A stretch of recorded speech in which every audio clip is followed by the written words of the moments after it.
Archive your old WooCommerce orders in your local storage efficiently with ArchiveMaster. First, install and activate the plugin from the plugin section. Then go to ArchiveMaster and click Archive Now. Select WooCommerce orders and click Next.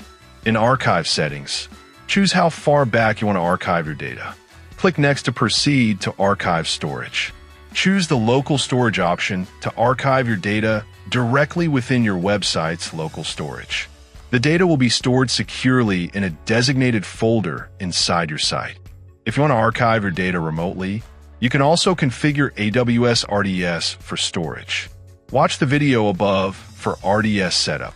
Don't forget to click Save Changes to save the settings so far. Finally, click Next, then Archive Now. Click Start Archiving Now to start the process. Your old orders are now successfully archived. You can easily access your archived orders from the Archived Orders page. If you need to restore an order, simply select it and click Unarchive to move it back to your WooCommerce orders list instantly. If you found this helpful, don't forget to like, share, and subscribe for more tips. Thanks for watching.